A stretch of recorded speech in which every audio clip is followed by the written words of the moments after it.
Tudo bem, gente? Sim. Ao vivo já? Só um minuto mais, por favor. Hoje estamos testando uma nova forma de nos organizarmos aqui. Já tem gente aqui online com a gente? Já temos gente online. No Facebook? Já tá online pra mim aqui. Venci. Estamos com problemas no Facebook. Já tem gente dando boa noite. Já temos gente dando boa noite. Só um minutinho mais, gente. Peço desculpas.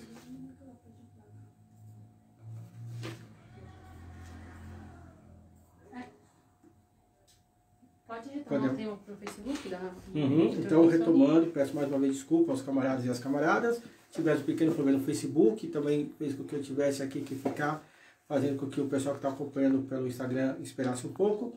Mas está tudo resolvido. E então o tema de hoje é os de cima sobem e os de baixo descem, que é um refrão aí de uma música popular brasileira, essas músicas de carnaval, que acaba sendo uma análise brilhante da realidade brasileira, né? Bom, nós tivemos recentemente a divulgação da Forbes de que o Brasil conta hoje com 11 novos bilionários. Quer dizer, 11 novas pessoas atingiram esse patamar aí do bilhão e se tornaram pessoas distintas para essa revista. E a pergunta que a gente faz é, como é que pode, em meio a uma pandemia que atinge o mundo, né, onde poucas nações conseguem ter algum tipo de resistência, né, de sucesso nas suas políticas de contenção da pandemia, o país mais atingido pela pandemia é um país que está passando por um verdadeiro genocídio durante o genocídio que não é provocado por essa pandemia, que é provocado pelo seu governo, mas a arma dele é justamente o vírus. Como esse país que estão atingindo com mais de 300 mil pessoas mortas, já aí no patamar de mais de 4 mil pessoas mortas por dia, consegue emergir aí 11 novos bilionários. Bom, vamos ver aqui alguns números, né? Esses novos bilionários que surgem no mundo, eles tem uma questão que é importante que a revista coloca, eles são bilionários no Brasil, né? Então, os brasileiros bilionários que moram em outros países não são contados. A Forbes o conta como bilionários daquele país. Então, eles estão falando de bilionários no Brasil. Um deles apenas é estrangeiro, né? Mas que tem seu negócio no Brasil. Então, vamos lá. Entre esses 11 novos bilionários, dentre eles os herdeiros do Joseph Safra, né? Que era então o homem mais rico do Brasil, que faleceu em dezembro do ano passado. Então, seus herdeiros agora entram na lista. Esses novos bilionários estão divididos entre o setor financeiro, que são a maioria deles, o setor de tecnologia e o setor dos grandes varejos, né?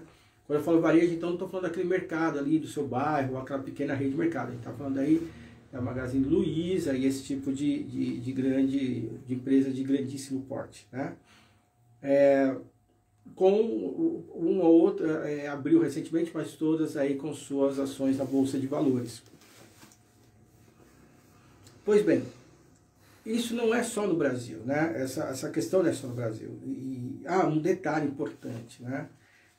Temos no Brasil, então, hoje, atualmente, 56 bilionários. Esses 11 chegam e aumentam para 56. Se fôssemos contar os brasileiros bilionários que moram no exterior, essa lista iria aí para, se não me engano, 63 ou 64 pessoas bilionárias. Bom, esse número de pessoas extremamente ricas, né, elas estão numa realidade em que, durante a pandemia, segundo a ONU, provavelmente em torno de 176 milhões de pessoas entrarão na condição de novos pobres no mundo, né?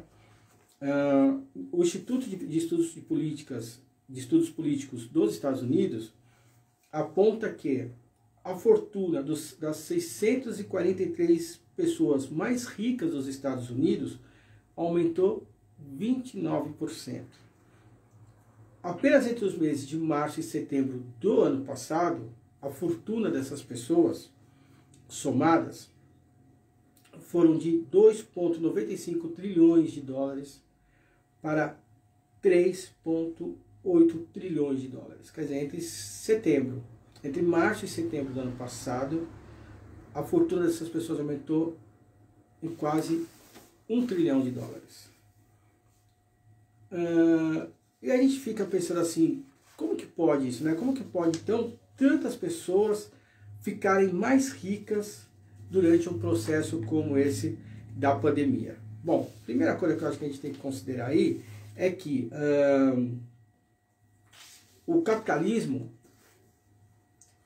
ele gera sua fortuna, né? Ele se reproduz com muita mais facilidade justamente nas crises. Então, imaginarmos que o capitalista, em média, em geral, ele fica mais rico no momento de estabilidade, é quase uma ilusão. Existem momentos existem momentos de crise, e esses momentos de crise são grandes oportunidades para os capitalistas. São ocasiões em que os capitalistas, o capitalismo consegue reproduzir melhor o seu capital, né? O capital encontra o melhor ambiente para a sua autorreprodução. E por que isso? Porque o capital ele tem um limite, né, de expansão, ele tem limites de expansão e reprodução. Esses limites são limites de disputas entre capitalistas e estados, disputa entre as nações, dificuldades de inserção em determinados ambientes, quer dizer, problemas ambientais que atrapalham, enfim, de alguma forma, locais em que ele ainda não conseguiu se inserir plenamente. De alguma forma existem situações que ainda impedem a ampliação total e restrita do capital. Pois bem, isso faz com que o capital precise encontrar ambientes em que ele possa se reproduzir, mesmo onde ele já está reproduzido, ele precisa de novas situações que permitam essa reprodução. Essa nova situação que permite essa reprodução, né, esse novo contexto que permite que ele volte a se reproduzir com força, com violência, com agressividade, são justamente as crises. Não é à toa que o Lenin deixa isso muito claro no Imperialismo, a etapa superior do capitalismo, que as guerras não são uma perturbação do capital, né? As guerras não é uma anomalia, as guerras não é aquela situação em que os capitalistas se preocupam. Pelo contrário, as guerras, elas destroem capital. As guerras, elas consomem capital. E onde o capital é consumido, é destruído, mais capital vai ser reproduzido, né? Você precisa destruir capital para poder reproduzir mais capital. E essa reconstrução vem em várias situações, né?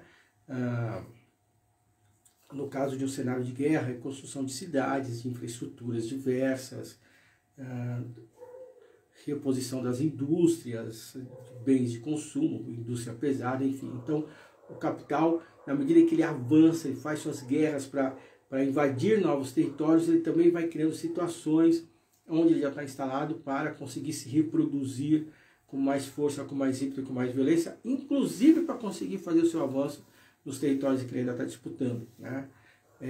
Acho que esse é o primeiro ponto que a gente precisa considerar. Assim sendo, a situação da pandemia é uma excelente oportunidade, né? Por que é uma excelente oportunidade para o capital se reproduzir? Ela é uma excelente vontade, né? Oportunidade, porque ela permite precarização de serviços, ela permite a expansão de serviços muito específicos que estão sendo mais utilizados na pandemia, como esse que a gente está fazendo agora, da tecnologia, das redes sociais, venda na casa das pessoas, entregas, já que as pessoas estão ficando em casa, aquelas que conseguem, que podem, que têm condições de ficar em casa, ou mesmo aquelas que só conseguem ficar de maneira parcial. Enfim, existe toda uma série de setores que se aproveitam da situação da pandemia para expandir seus negócios, para expandir a sua capacidade de reprodução de capital. Isso é cruel, né? Isso é uma contradição do capitalismo, que é de extrema crueldade, de extrema violência, né?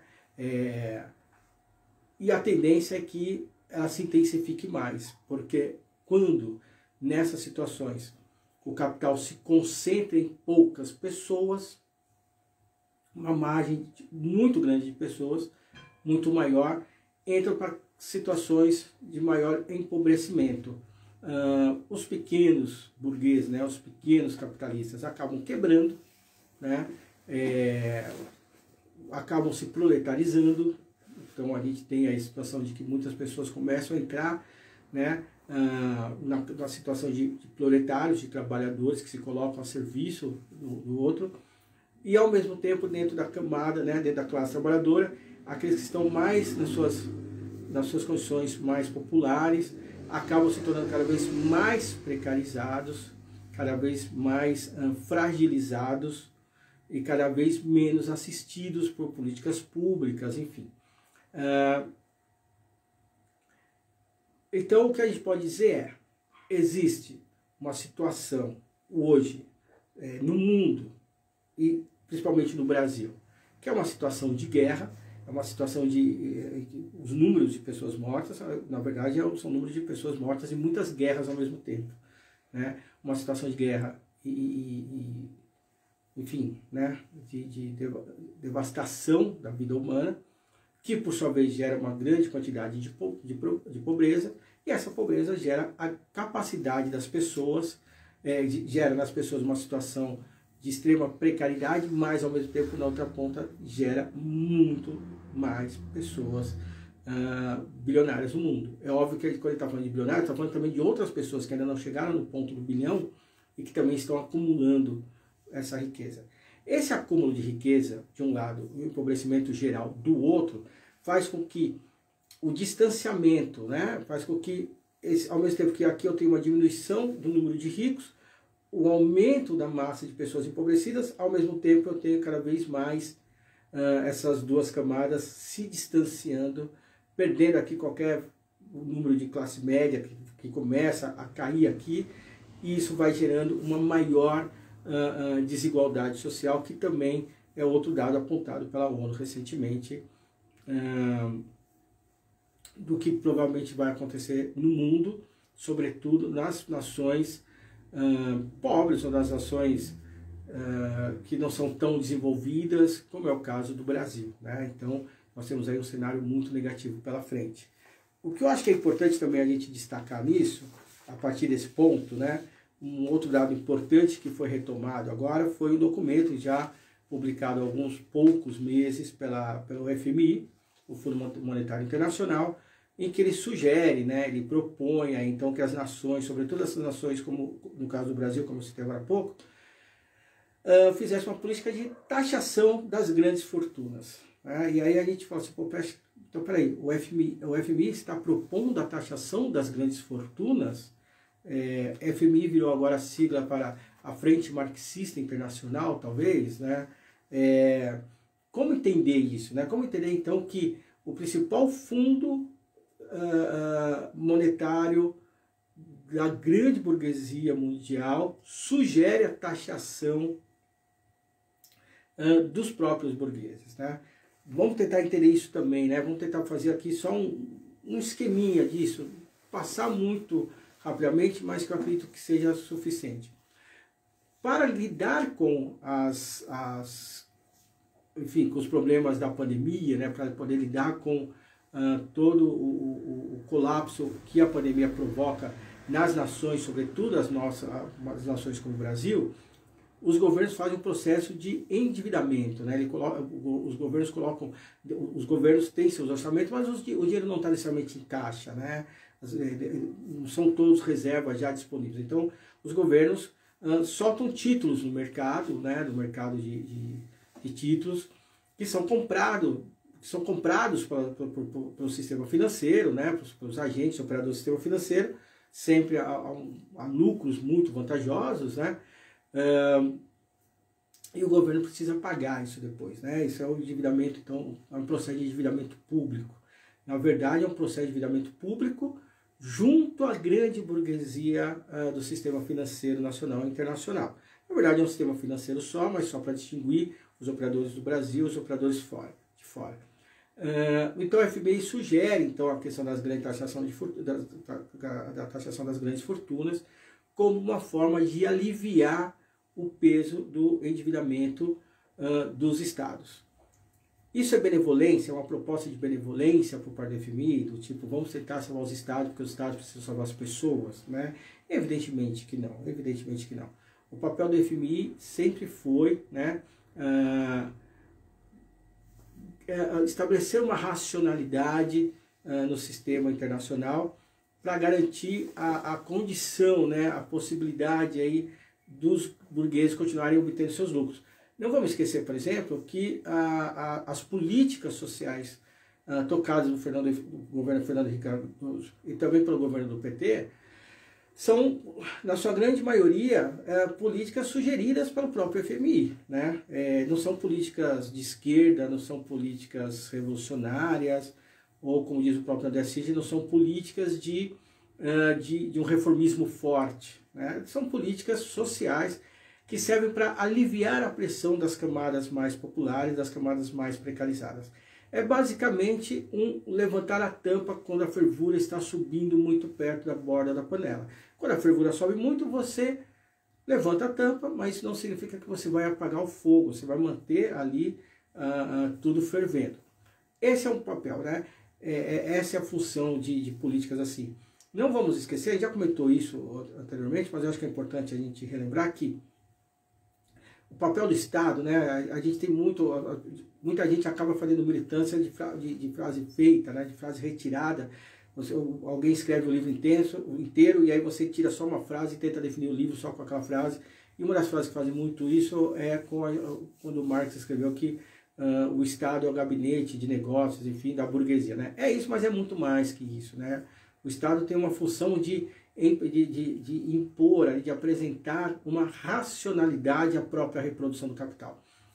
Por que isso? Porque se for fazer tudo que cada capitalista quer, o sistema se come, né? Ser o capitalismo um sistema de extrema competição entre os capitalistas, né?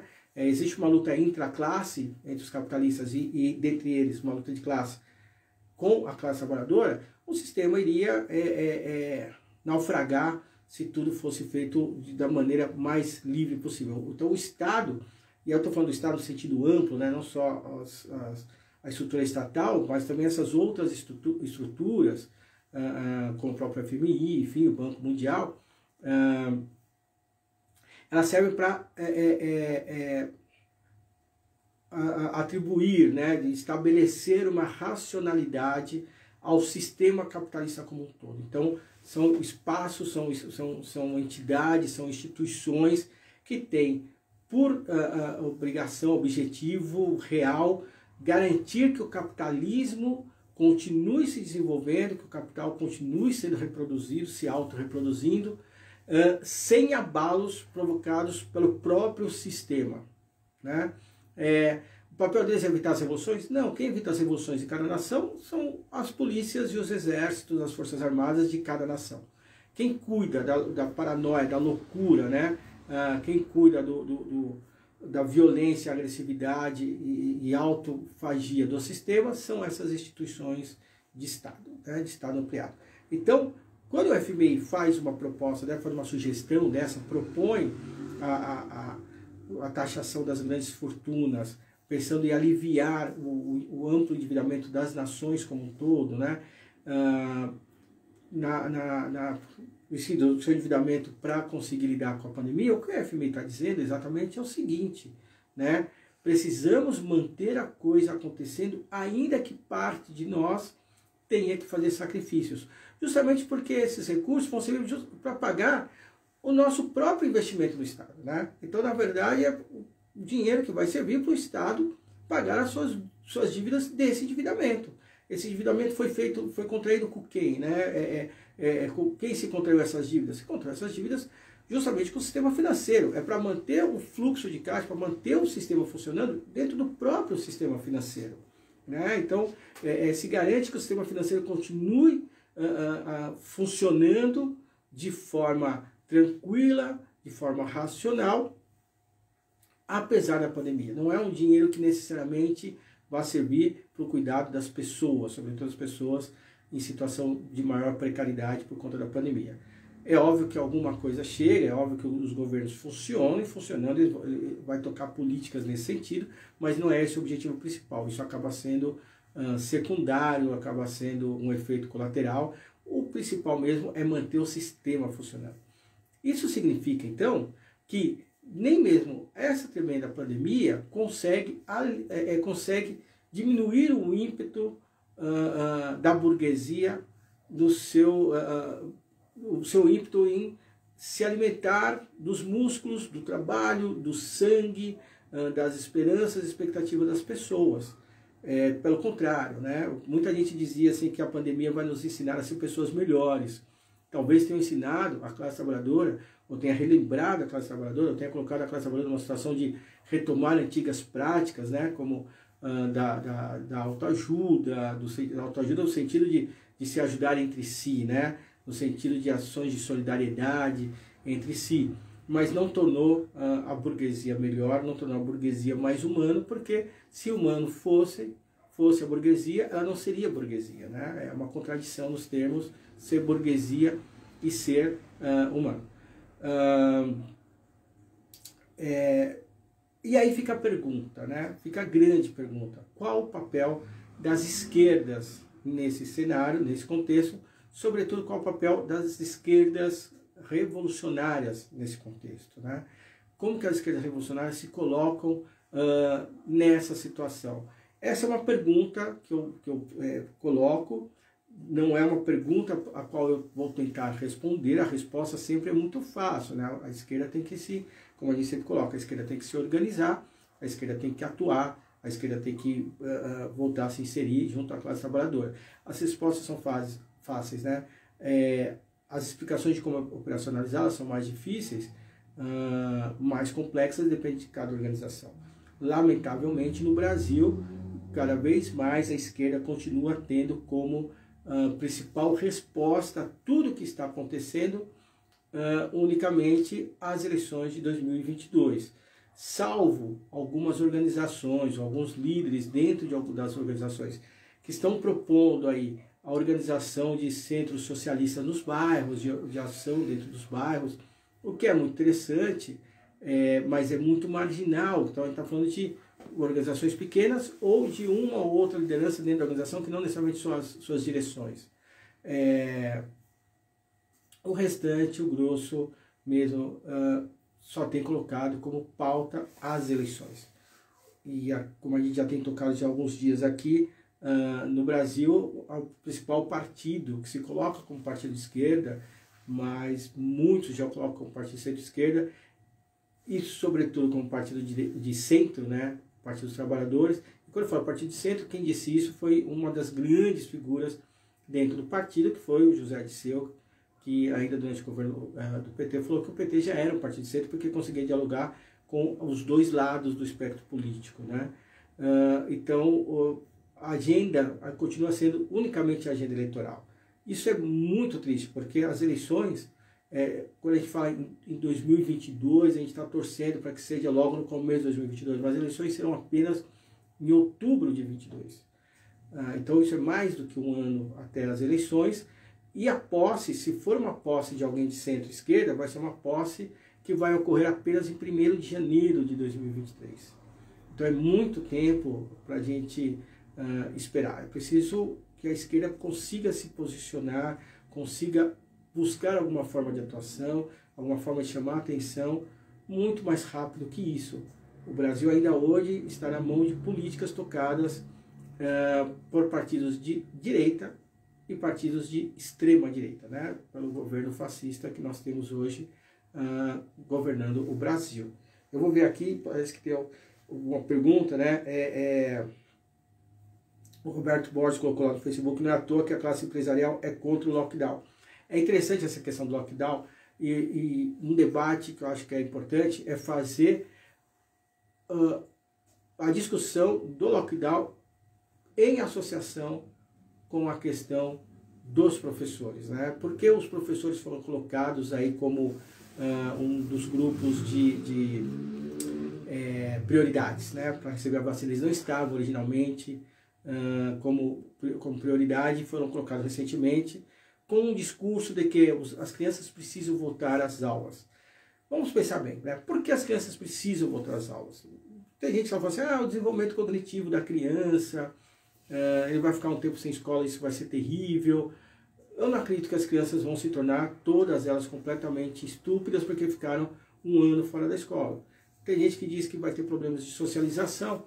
Problema de socialização por um período que pode ser recuperado depois.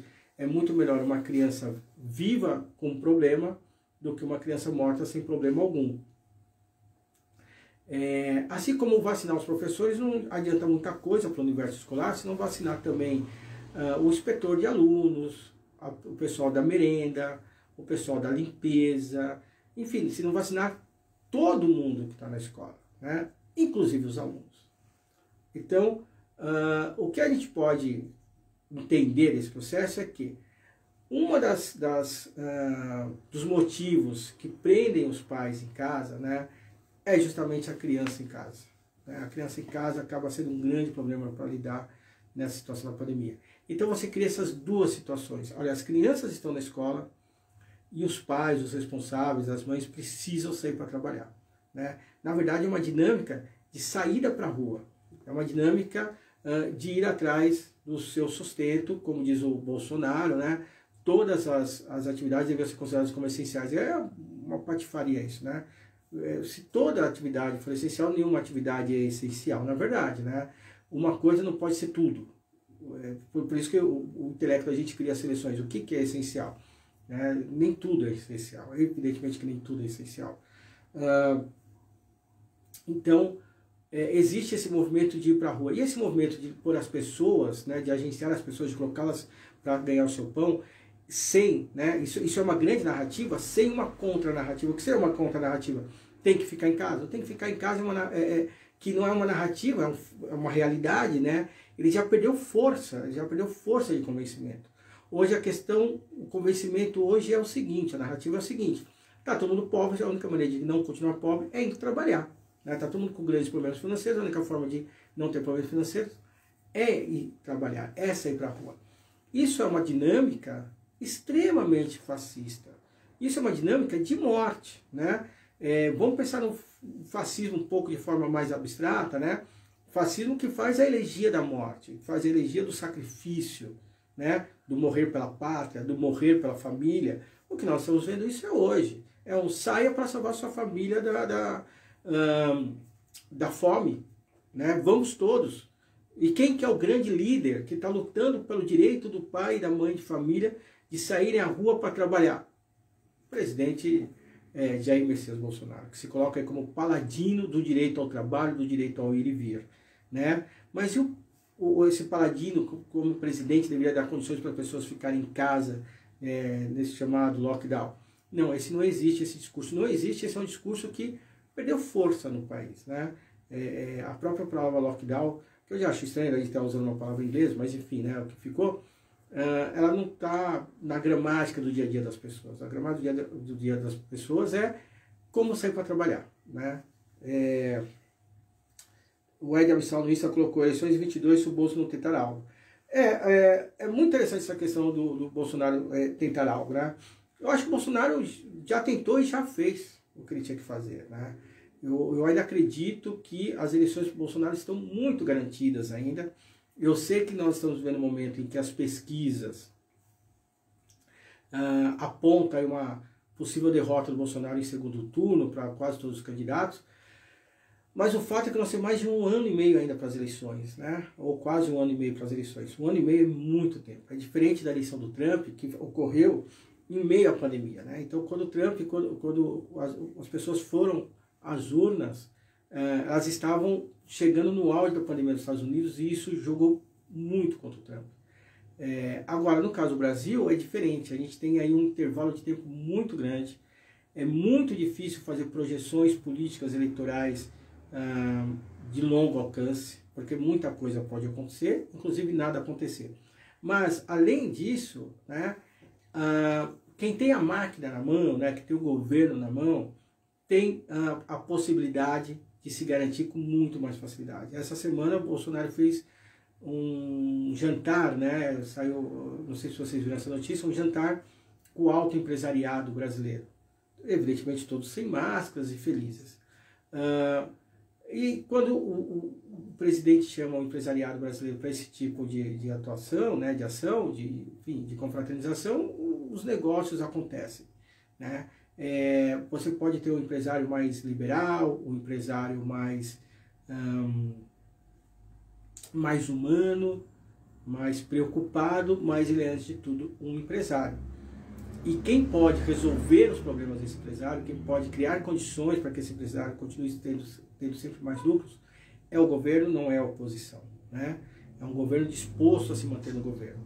Não vamos esquecer o quanto o empresariado, nesse tipo de jantar, né, nesse tipo de jantares, o empresariado se encontrou com Hitler, com Mussolini, com os grandes líderes fascistas, né?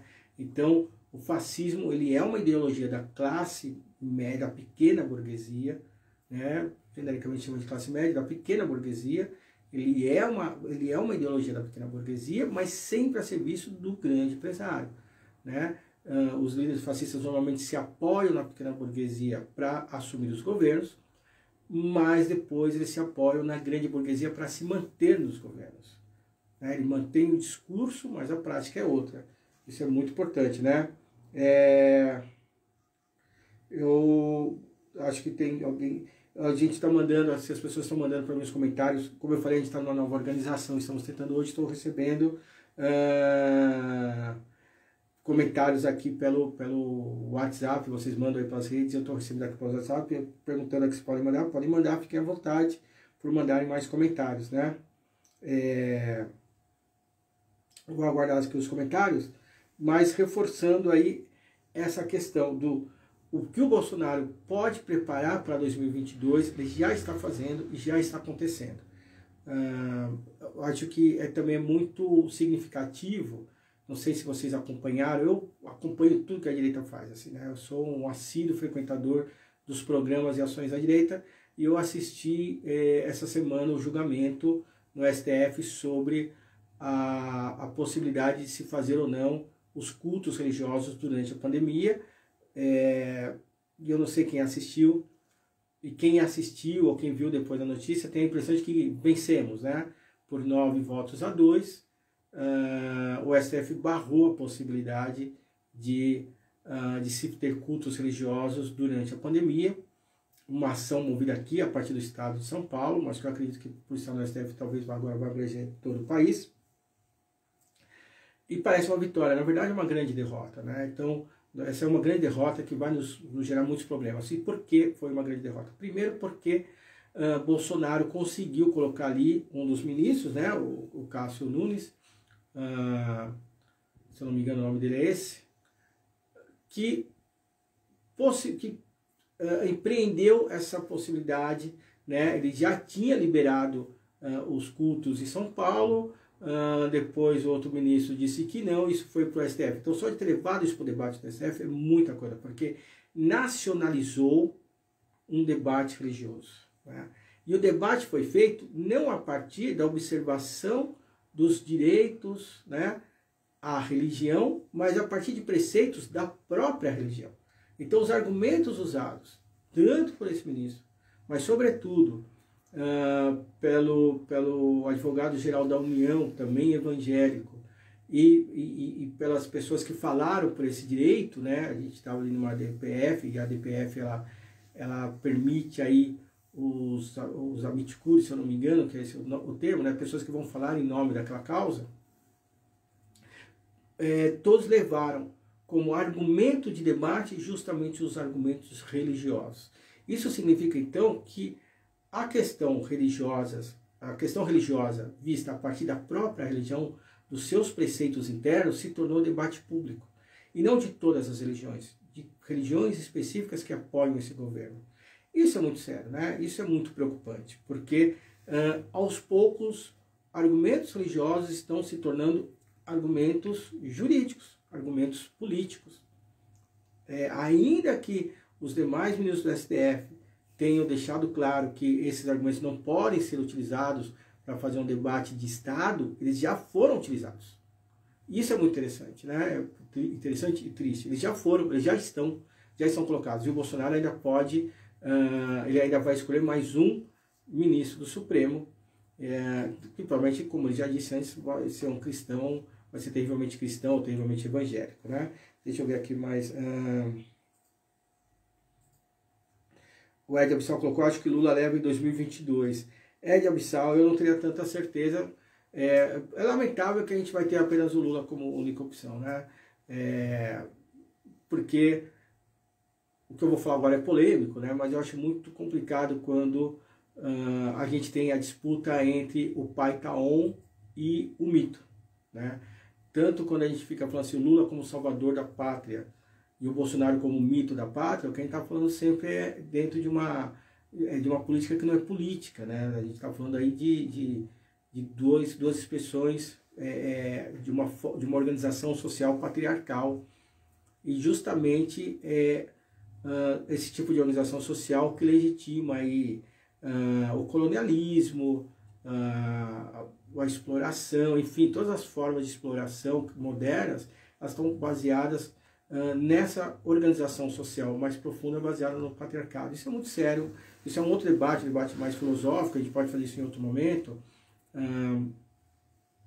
mas isso é a raiz do próprio fascismo, né?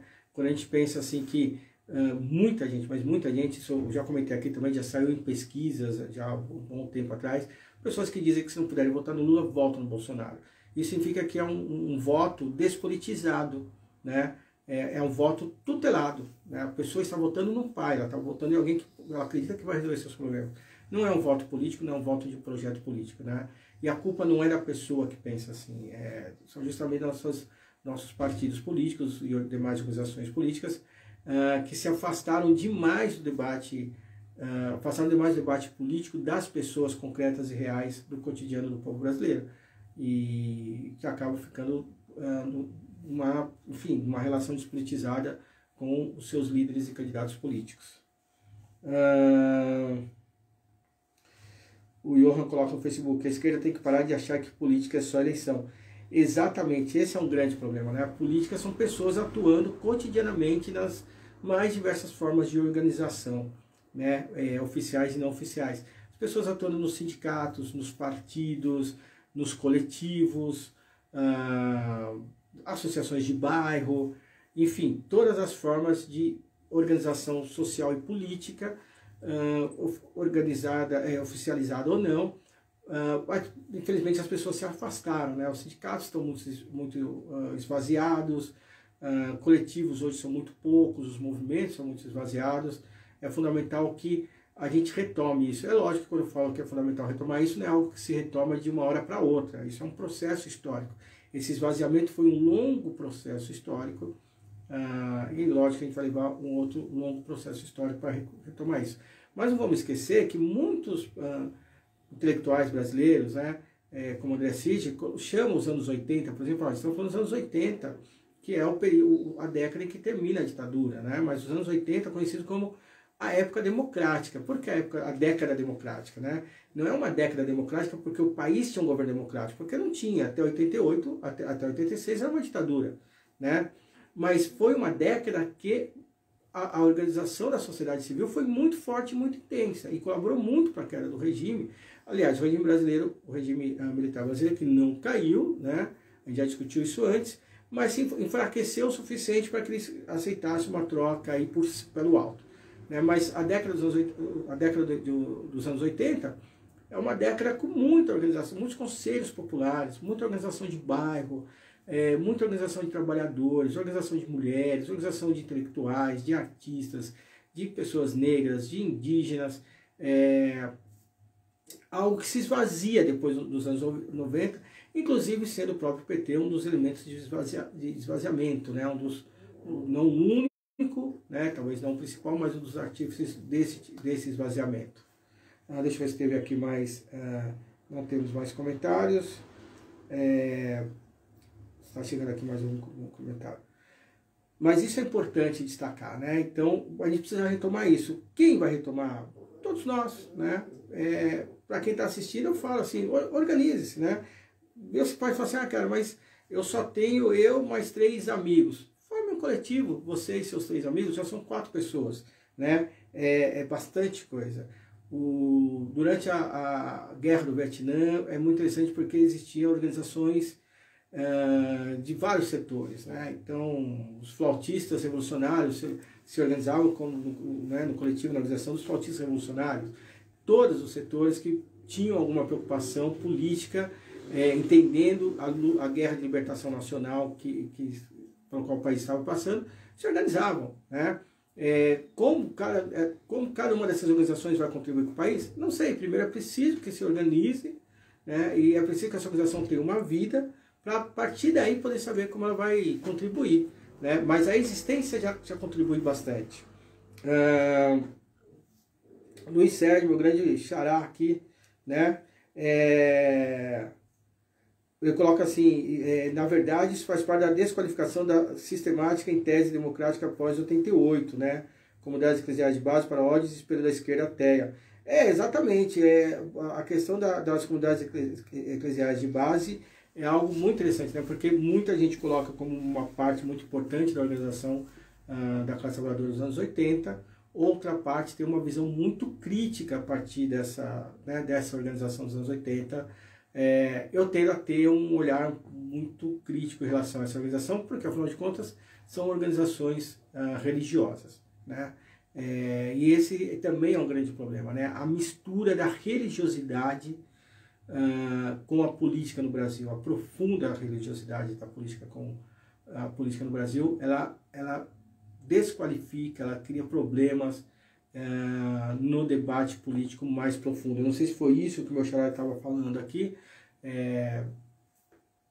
Isso significa que a gente tem que tirar as religiões do debate político? Não sei se a questão é essa, e mesmo que fosse, não sei se seria possível, né? Mas de alguma forma, de alguma maneira, é fundamental que os debates políticos consigam não ter na sua última instância, não ter no seu limite a questão religiosa posta. Vou dar um exemplo aí muito específico, né? A RC sempre participou muitas vezes da organização de um importante ato político, né, no estado de São Paulo, mas esse estado político, esse ato, ele é organizado sobretudo pelos setores mais de esquerda, mais progressista da Igreja Católica, né? A atuação da RC dentro desse ato se dava por meio de diversas organizações que colaboram com a RC, né? Então os nomes que iam eram dessas organizações. No ano que a RC pediu para que o nome RC fosse colocado, né, como parte da organização, isso foi negado, né? Isso foi negado com o seguinte argumento: olha, os padres não vão querer que a palavra revolução e comunista apareça, né? Sobretudo a palavra revolução, ação revolucionária comunista. Tinha ali outras organizações comunistas mais tradicionais, né? E elas colocavam ali o seu... Mas a gente questionou: mas vocês nos conhecem, vocês sabem que nós atuamos aqui, né, junto a diversas outras organizações que compõem a RC. Né? A RC não é um partido, é uma ação, ela dialoga com com outras organizações que fazem que estabelecem essa relação, que se colocam como uma ação. Não, eles foram irredutíveis. E eu ainda questionei: mas não é o setor mais progressista da igreja esse, né? Sim, ele é progressista, mas tem um limite, né? Assim como são setores, é o mesmo setor da igreja que não debate a questão do aborto, por exemplo, né? Eu sei que existem setores da igreja que debatem, mas são muito minoritários. Então, a possibilidade de termos debates políticos que escapem da questão religiosa é fundamental para o desenvolvimento, para um debate de esquerda, de fato, democrático, socialista, enfim, né? Isso não significa a negação do direito aos religiosos de se manifestarem, evidentemente que não, mas significa que o debate público ele tem que ser feito num patamar, num nível para além da questão e dos limites da religião. O Roberto coloca, o Ed Abissal lembrando aqui, não disse que o Lula seria o Salvador, longe disso. Com certeza não, fica tranquilo, Ed, eu sei que você não disse isso. O tanto que eu já te conheço, eu sei que isso não seria da sua natureza falar isso, né? Sim, realmente o Lula está longe de ser o Salvador. talvez seja a nossa única possibilidade alternativa de foto mesmo em 2022, não por mérito, mas muito por demérito, né, muito pela incapacidade da esquerda de se organizar para além de heróis e mitos, enfim, né? Roberto Lara, o sistema capitalista nos suga tanto que não temos tempo nem energia para a militância. Exatamente. E, se eu não me engano, Terry Eagleton, que é um marxista inglês muito bacana, muito interessante de ser lido, ele coloca isso em um dos seus livros. Ele fala isso, que o sistema capitalista hoje ele é tão refinado que ele nem precisa fazer mais necessariamente uma contra-propaganda anticomunista, né? Os fascistas se preocupam em fazer isso, mas os burgueses mais tradicionais, né, mais cultos, mais civilizados, nem precisam mais disso, porque o próprio sistema capitalista suga tanto as pessoas que a chance dessas pessoas se organizarem, militarem, é muito pequena. Sobretudo para quem, né, seja aí o responsável aí por uma família, né? Homens e mulheres são responsáveis aí pelo sustento de uma família, que acabam se expondo mais ainda a essa quantidade de esforço necessária para a sobrevivência. A gente sabe que o trabalho suga muitas pessoas, e nesse momento que a gente vive, e não estou nem falando da pandemia, estou falando de antes mesmo da pandemia, né, em que as empresas cada vez mais enxugam suas folhas de trabalhadores, fazendo com que uma pessoa assuma várias tarefas ao mesmo tempo. Isso é colocado como, olha, um trabalhador com múltiplas capacidades, com muitas possibilidades. Na verdade, é um trabalhador hiperexplorado, fazendo várias tarefas ao mesmo tempo, né?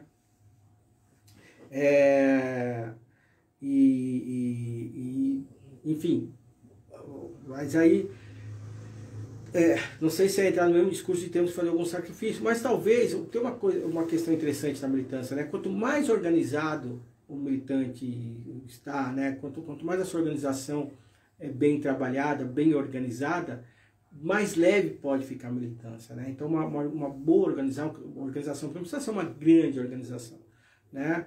Mas uma boa organização com militantes que cada um saiba a sua tarefa, saiba a sua forma de atuar, alivia, né? A RC, em particular, ela tem algo que eu acho que é extremamente importante, que é o seguinte, né? Normalmente as organizações comunistas colocam como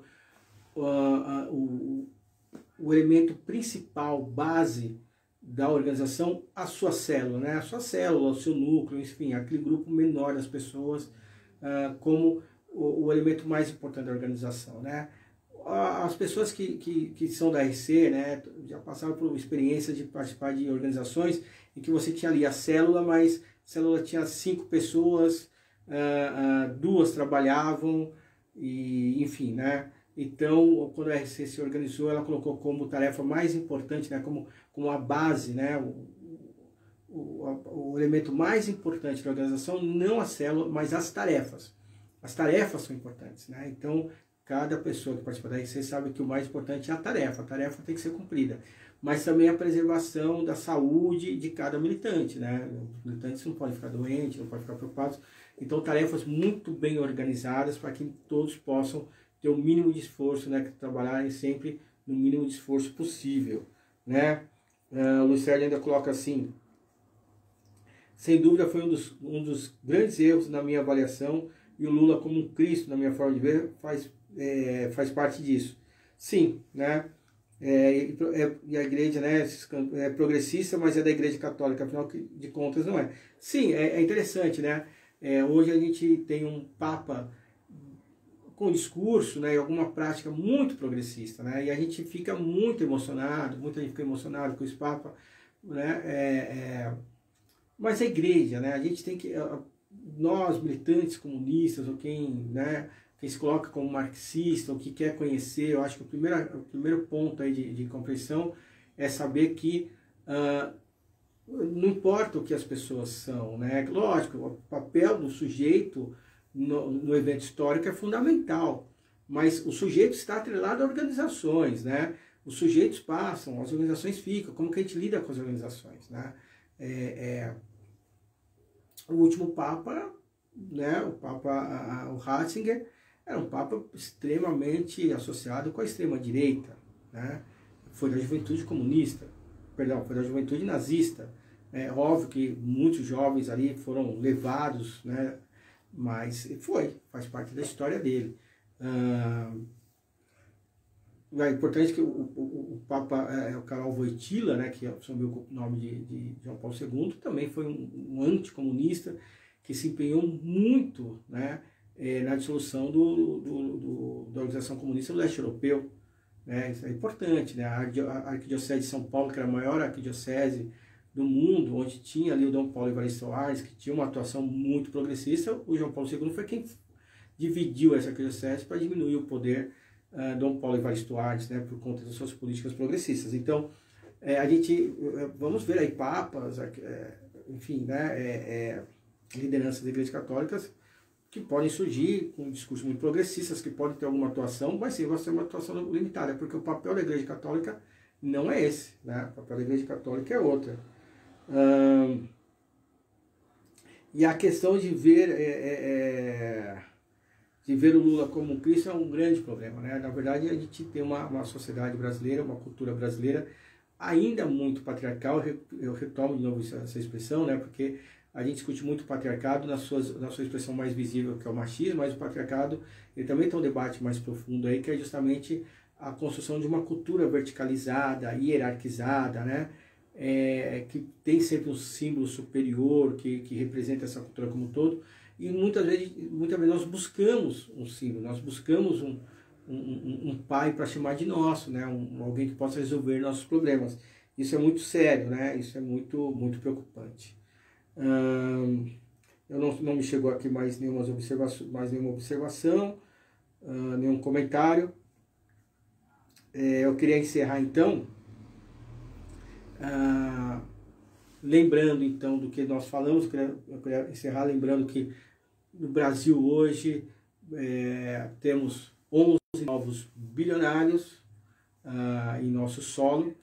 Ao todo são em 54 bilionários. Se contabilizarmos os brasileiros bilionários que não moram no Brasil, nós somos mais de 60 pessoas com essa fortuna, né? Com essa fortuna para além do bilhão.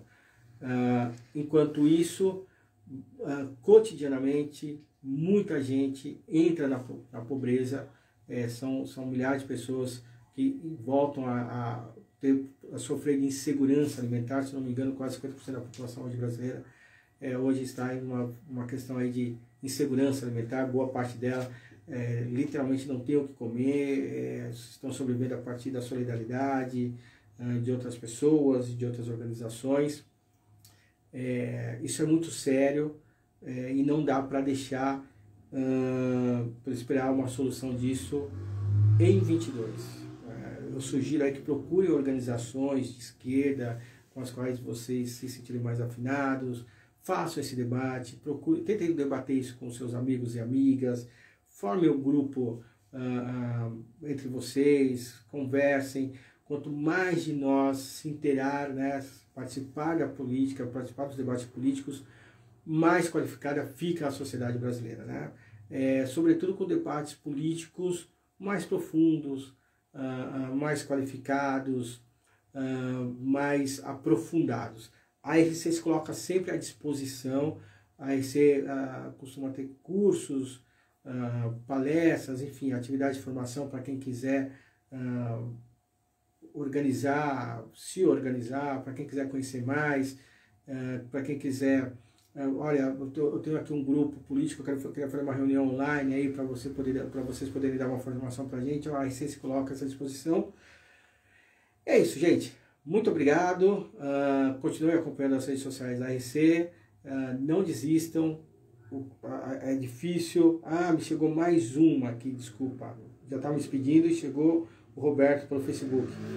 Acho que religião não é barreira para a militância política. Basta ver o exemplo do padre Júlio Lancelotti. Muito interessante, né? E aí eu vou até, se ficou essa impressão, eu não disse, assim, não quero dizer que a religião é uma barreira. Ela não é uma barreira. Muita militância vem justamente de grupos religiosos. Ela não é uma barreira para a militância, né? Mas às vezes ela pode ser o discurso ou as certezas religiosas no debate interno da esquerda podem criar ali uma zona de limites de debate muito grande, né? Então é muito difícil encontrar organizações religiosas que queiram debater o direito ao aborto, por exemplo, né? Então, o que eu quero dizer é que dentro dos debates, alguns limites acabam se colocando por conta da questão religiosa, né? Isso não significa que os religiosos não possam militar, pelo contrário, muitos grandes militantes são de origem religiosa, né? O padre Júlio Lancelotti é um grande ativista, um grande, enfim, um grande trabalhador aí na questão de assistência e de posicionamento e defesa, sobretudo do povo em situação de rua. Eu já tive o prazer, né, a RC já teve o prazer de fazer algumas atividades assim junto com a equipe do Padre Júlio, né, e isso é sempre muito gratificante, de ouvi-lo falar diversas vezes, é sempre muito gratificante. Mas também é interessante, né, quando a gente pensa que uma referência da esquerda no Brasil hoje seja um padre, né, é muito interessante, é algo para se pensar, né, como é que a gente não consegue pensar em outras lideranças políticas que tenham uma atuação de inserção junto às pessoas, né? Não estou falando dos grandes candidatos, né? Estou falando assim, político com uma grande atuação de inserção junto às pessoas, né? É isso que eu quis dizer. É isso, gente. Obrigado. Boa noite, boa semana para todos. Bom domingo, né? Bom final dessa semana e boa próxima semana. Eu sei que o cansaço está muito grande, a desesperança está muito grande, mas não percam a esperança. Se precisarem desligar tudo e relaxar um pouco, desligue tudo e relaxe. Se precisarem sair de casa para trabalhar, para fazer alguma compra necessária, cuidem-se muito, usem máscara, mantenham-se sempre com as mãos muito limpas, mantenham o distanciamento, é fundamental. O Brasil precisa de cada um de nós, cada uma de nós, bem e saudável. Nós vamos sair desse lodaçal que nós estamos, né? O Brasil vive um momento terrível, mas outras nações também viveram esses momentos e conseguiram, muitas delas conseguiram revertê-lo. Ainda depende só da gente. Então, estamos juntos e juntas. Até o próximo sábado, até a próxima análise marxista. Gente, valeu, muito obrigado.